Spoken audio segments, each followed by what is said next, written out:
के बगल में जंगल था। तो मेरा हाथ पकड़ के मेरे साथ जंगल में बलात्कार किया। मेरे साथ बलात्कार किया तो हम रोने लगे। रोने लगे तो वीडियो बना लिया और बोला क्या कि अगर हल्ला करोगी तो हाँ ये वीडियो वायरल कर देंगे। राजेश चौकीदार जो है साढ़े रात में आया, घर घुसा, लड़की के साथ जो भी करना था किया। लड़की हल्ला किया, उसके बाद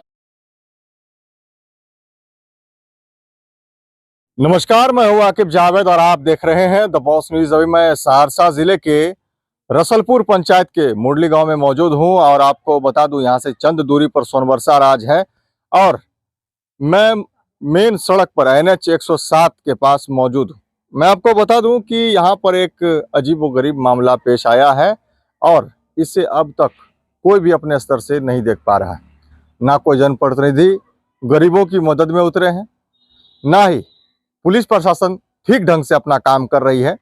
इस आवेदन से और इन लोगों के बयान से यही पता चलता है कि पुलिस प्रशासन ने कहीं ना कहीं नाइंसाफी करने का काम किया है, अपना प्रभाव दिखाने का काम किया है।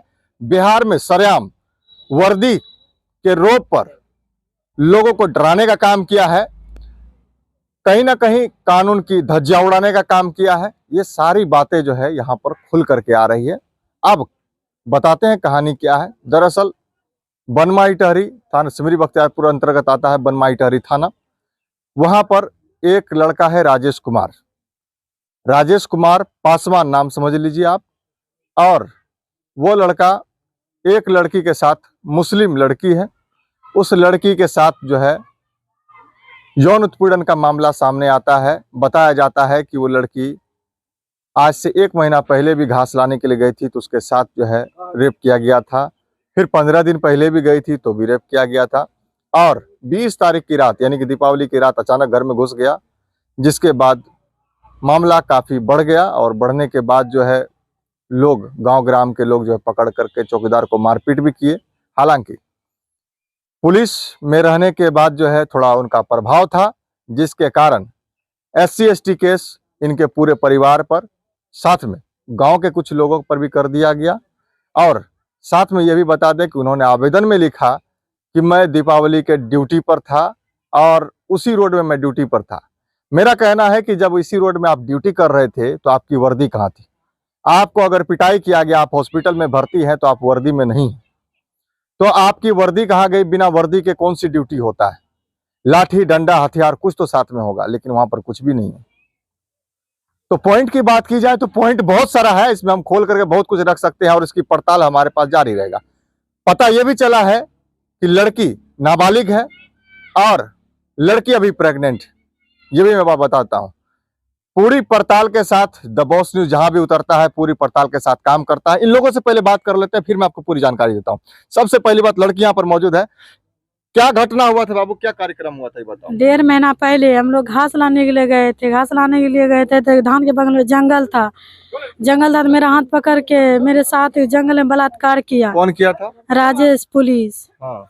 मेरे साथ बलात्कार किया तो हम रोने लगे। रोने लगे तो वीडियो बना लिया और बोला क्या कि अगर हल्ला करोगी तो हाँ ये वीडियो वायरल कर देंगे, ये वीडियो वायरल कर देंगे। हम बोले कि हम घर पे जाकर बोल देंगे। बोले थे तुमको समझ में नहीं आ रहा है? बोले ना अगर बोलेगी ज्यादा तो वीडियो वायरल कर देंगे, तुम्हारे घर वालों को दुनिया से उठा देंगे। हम पुलिस हैं तो क्या कर लोगी? कुछ नहीं कर सकती हो। तो फिर हम 15 तारीख को गए घास लाने के लिए, तो फिर मेरे साथ बलात्कार किया, जबरदस्ती, जोर जबरदस्ती किया। बोले क्या हम जाकर अपने मम्मी पापा बोलेंगे। बोला था कि अगर बोलोगी तो तुमको बोले ना ये वीडियो वायरल कर देंगे, और ये वीडियो वायरल करेंगे तो करेंगे साथ साथ तुमको और तुम्हारे घर परिवार को दुर्रा की तरह दुनिया से उठा देंगे। तो फिर 20 तारीख को आया। 20 तारीख को हम 11:30 बजे सोए हुए थे। सोए हुए थे तो मेरे बदन पे चढ़ा, घर खोल के बदन पे चढ़ा। तो उतने में हम हल्ला किए तो मेरा पापा जगा। मेरे पापा जगने के बाद तो लपड़ थप्पड़ मारा तो भाग गया। भागने के बाद क्या हुआ, तो उसने भागा तो मेरे पापा को फंसा दिया। पापा को फंसाने के बाद मेरे पापा को ले गया जेल। घर में उस रात कौन कौन था? मेरा पापा, मेरा भाई और एक ठो हम। अच्छा, सब मिलकर आप लोग उसको मारे भी थे? हाँ, हम लोग मारे भी थे। तो क्या आप लोग के परिवार को फंसा दिया उसने? हाँ, फंसा दिया। तो पुलिस प्रशासन आप लोग को इंसाफ नहीं दिला पाई? नहीं दिला पाए। कौन कौन लोग को आप लोग को जेल भेजा या फंसाया है, ये बताइए। ये मेरे पापा को और चाचा को। अच्छा, चलिए आइए इनके साथ सबसे पहली बात तो हम जान लेते हैं कि लड़की थी। आप जाइए, घर जाइए। आपको भी ले जाया गया थाना, क्या था मामला? आपने कहा कि हमारे साथ मार पिटाई किया गया, क्या पूरा मामला, ये बताइए। पहली बात तो 11:30 बजे रात में हम लोग तो सोए हुए थे, हम लोग को चीज़ पता नहीं था। तो 11:30 रात में एक राजेश चौकीदार जो है 11:30 में आया, घर घुसा, लड़की के साथ जो भी करना था किया, लड़की हल्ला किया। उसके बाद सब है गाँव समाज का लड़का जो मिलके उसको मारपीट किया। मारपीट करने के बाद जो है वो तो सालम को उठा के जब ले गया, उसको लड़का को घर पे छोड़ दिया, सालम को जेल लेके जाके उस चालू को काफी मारा है उसको, कि बोल नहीं सकता है, नहीं बोल सकता है।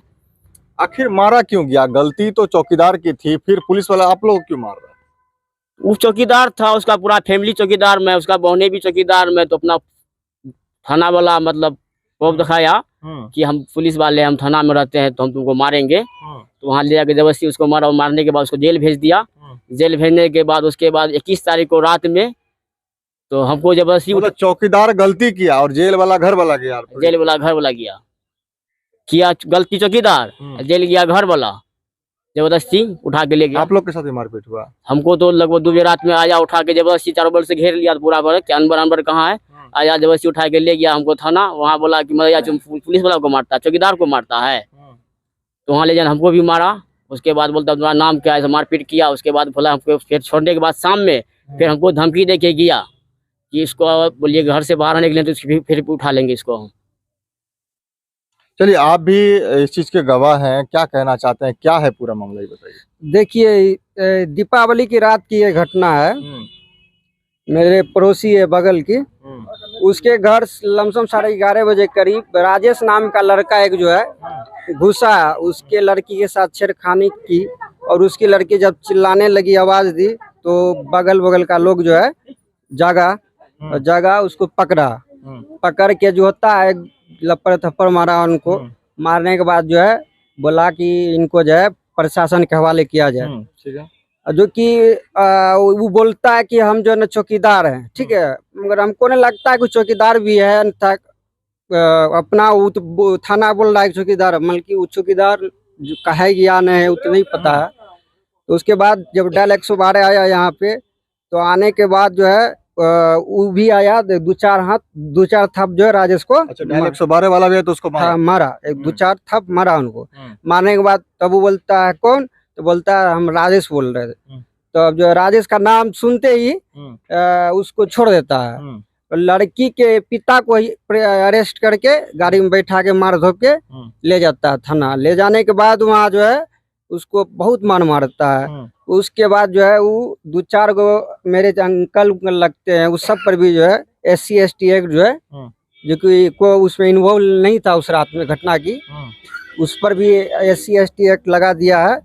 और सबको जो है अपना रुआब दिखाता है पुलिस प्रशासन का। कौन थाना अध्यक्ष है, उस जो है पूरे हम लोग का पैगाम कुछ नहीं, जैसे होता है ना, नहीं मानबेन करती है। डायरेक्ट बोलता है जो करना है कर लो, अपना जो पावर दिखाते रहेंगे। तब जो है यहाँ से गया, तब सहरसा भी गया महिला थाना केस। तो वहाँ से उनको धमकी, वहाँ से भी उनको बोला, तो बोल रहा है उनको भी धमकाया हमकाया। उसके बाद जो है एक मामला और पता चला हम लोग को कि राजेश जो है इससे पहले मेरे बगल में ही स्कूल पढ़ते हैं, लमसम 500-600 मीटर की दूरी पे होगी। उसमें एक न्यू टीचर आया था शायद, उसमें उसका गाड़ी और उनका नाम उनको किडनैप के तौर पर टीचर का अपहरण हुआ था। उसमें भी उनका नाम गाड़ी उसी की थी, उसका नाम। और वही थाना अध्यक्ष जो है वो भी केस को दाब दूब के रख दिया है, जो कि इंसाफ नहीं हुआ। और वो मामला के बाद इनका भी देखिए, इनके साथ गलत तो हुआ है, और इन्हीं के पिता को, लड़की के पिता को ही मारा गया है, और इनको एक रत्ती भी इंसाफ नहीं दिया गया। अच्छा, कितने लोगों को इस केस में फंसाया गया और कितने को जेल भेजा गया? लमसम 4 को केस, 4 के नाम पे FIR हुआ है। एक को जो है बगैर FIR का, एक को ले गया पकड़ के, उसको भी वहाँ पर ही मारा पीटा है, जबकि उनका FIR में नाम भी नहीं है। जहाँ तक इससे साबित पूरे होता है कि पुलिस बनवाईटरी थाना की अध्यक्ष जो है करप्ट पोजीशन पे है, जो कि किसी को देखना पसंद नहीं कर रही है वो। अभी आप ही का जिक्र हो रहा था कि आपके साथ मारपीट किया गया, आपका नाम भी नहीं था। जब आपका नाम नहीं एफआईआर में है या कुछ नहीं है तो फिर आपको क्यों मारा पीटा गया? जबरदस्ती उठा के ले गया कि बोला तू भी राजेश को मारा है, ये किया वो किया है, राजेश के साथ ये किया है। तो हम मैडम को बोले कि हम लोग राजेश के साथ हम लोग कुछ नहीं किया, उसको छोड़ा के सिर्फ उसको रख दिए हैं। तो बोला नहीं चलो थाना पर चलो, तुमको वहाँ देख लेंगे। तो हमको जबरदस्ती उठा के ले गया थाना पर। मेरा लिस्ट में नाम भी नहीं था, तो जबरदस्ती मेरे भाई को, मेरे पापा को जबरदस्ती में नाम उसमें फंसाया गया है, जबरदस्ती उसका नाम दिया गया है। और 2-4 को आदमी और का नाम दिया होगा जबरदस्ती, उसमें किसी का नाम भी नहीं, मतलब उसमें कोई नहीं था, जबरदस्ती उसको फंसाया गया है। देखिए अभी हाल ये है कि जब इसके घर वाले को फंसाया गया है तो यहाँ पर सभी जाति समुदाय के लोग रहते हैं, हिंदू मुस्लिम सभी लोग यहाँ से लेकर के पूरा आगे तक रहते हैं। और सब लोग अभी भी आए हुए हैं, जितने लोग आप देख पा रहे होंगे तो यहाँ पर आए हुए हैं। और यहाँ पर लगातार जिस दिन से ये मामला हुआ है उस दिन से लगातार कुछ न कुछ लोग यहाँ करके इन लोगों से हालचाल पूछते हैं। सबसे बड़ी बात तो ये है कि आप जान लीजिए कि जिस राजेश कुमार को बचाया जा रहा है उसकी संलिप्तता एक अपहरण केस में थी, और ये मामला बस मात्र 1 से 2 महीने के अंदर का है। और ठीक यहाँ से 100-150 मीटर दूरी पर स्कूल है। उस स्कूल के नए शिक्षक आए थे, उसको अपहरण किया गया था। और उस अपहरण में जो स्कॉर्पियो थी, स्कॉर्पियो पर आगे और पीछे पुलिस लिखा हुआ था। और ये गाड़ी की जब जांच की गई तो गाड़ी राजेश कुमार की ही निकली। तो आप सोचिए कि एक अपहरणकर्ता पुलिस भी बन जा रहा है और एक पुलिस जो है अपहरणकर्ता भी बन जा रहा है। तो सोचिए कि समाज कहाँ जा रहा है और समाज को इंसाफ कितना मिल सकता है। समाज को इंसाफ मिलने का क्या आप इससे समझ सकते हैं कि ऐसे से पुलिस समाज का इंसाफ कर सकते हैं? जो भी चीज अभी हो रही है आप देख पा रहे होंगे कि समाज में जितनी भी आपराधिक घटनाएं बढ़ रही है, कहीं ना कहीं से आप आए दिन न्यूज चैनलों में या फिर पेपरों में पता चलता होगा कि कहीं ना कहीं पुलिस की संलिप्तता उसमें पाई जाती है। ऐसा ही घटना देखिए, अब 2 घटना लगातार सामने मिल गई है 1-2 महीने के अंदर की घटना, कि एक नाबालिग बच्ची का रेप होता है, उसमें भी एक चौकीदार को बचाया जाता है, उल्टा उसके घर वाले को फंसा करके मारपीट करके जेल भेज दिया जाता है। दबाव बनाने के लिए पूरे गांव को बोला जाता है कि उसको बोलिए शांत रहने के लिए, नहीं तो वरना कुछ से कुछ भी हो सकता है। दूसरी बात, एक टीचर यानी कि एक शिक्षक का अपहरण हो जाता है, अपहरण में गाड़ी का इस्तेमाल भी होता है तो उसी चौकीदार का होता है, उसमें भी उसको बचा लिया जाता है। तो आप सोचिए इस चौकीदार का दबदबा कितना है थाने के अंदर। और थाना में जो थाना अध्यक्ष है, पता नहीं क्या पढ़ के आए हैं, क्या लिख करके आए हैं, क्या समझ रहे हैं, कि कितनी कानून की जानकारी है उनके पास, ये तो खैर जांच का विषय है। सबसे बड़ी बात इसमें ये चीज निकल करके आई है कि लड़की नाबालिग है। दूसरी बात, लड़की का जहां तक मुझे पता चला, हालांकि मेडिकल रिपोर्ट क्लियरेंस वहां से मेरे पास मौजूद नहीं है, लेकिन सूत्रों की माने और कहीं ना कहीं मैं भी कॉन्फिडेंट हूं, जो घर वाले बता रहे हैं, जो लड़की बता रही है, जो गांव समाज वाले बता रहे हैं कि लड़की प्रेग्नेंट है। तो इससे भी साफ जाहिर होता है कि राजेश कुमार ने कहीं ना कहीं इसके साथ गलत किया है। अब उसकी सजा भुगतना चाहिए उसको, और कानून को कम से कम सामने आकर के निष्पक्ष तरीके से डीएसपी साहब को संज्ञान लेना चाहिए। ईमानदार डीएसपी साहब है सिमरी बख्तियारपुर के, उनका नाम चलता है सिमरी बख्तियारपुर में। इंस्पेक्टर साहब सुजाउद्दीन साहब, ये सबसे पहले बात बता देते हैं कि जो भी इंस्पेक्टर साहब हो या डीएसपी साहब हो, दोनों का नाम सिमरी बख्तियारपुर में बखूबी चलता है ईमानदारी के नाम पर, कि वो कभी किसी के साथ नाइंसाफी नहीं करते। तो देखने वाली बात तो ये होती है कि सबसे पहली बात, उस थाना अध्यक्ष पर कार्रवाई होनी चाहिए जो एक स्टाफ को बचाने के चक्कर में SC/ST केस, आप जानते हैं कि SC/ST केस का कितना उल्लंघन हो रहा है।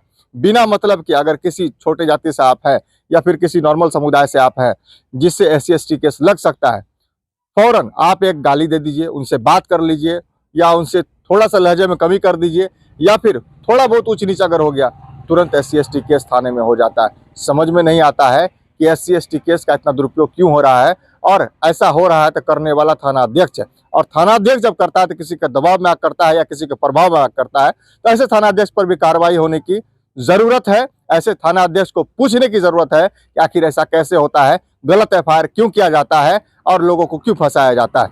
तो फिलहाल बने रहिए हमारे साथ और देखते रहिए द बॉस न्यूज।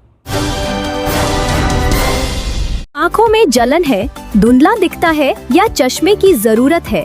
अब इलाज के लिए नेपाल जाने की जरूरत नहीं, सिमरी बख्तियारपुर में ही है अमलाहन आई सेंटर। कंप्यूटराइज्ड जांच, फेको मशीन से मोतियाबिंद ऑपरेशन और हर आंख की समस्या का समाधान एक ही जगह। गरीब मरीजों के लिए विशेष छूट भी उपलब्ध है। मेन रोड, रानी बाग, सिमरी बख्तियारपुर, सहरसा, बिहार। अभी संपर्क करें 94 70 67 17 00। अब आपके अपने शहर सहरसा में खुल चुका है भारत का सबसे भरोसेमंद नाम तनिष्क ज्वेलरी। सोने चांदी की जगमगाहट, हीरे जवाहरात की शान और हर रिश्ते को खास बनाने वाले खूबसूरत डिजाइन्स, सब कुछ अब आपके ही सहरसा में। अगर आप ये वीडियो देखकर आते हैं और बताते हैं तो आपके लिए है स्पेशल ऑफर। तो देर किस बात की, आइए और इस सुनहरे मौके का लाभ उठाइए। तनिष्क ज्वेलरी अब आपके सहरसा में।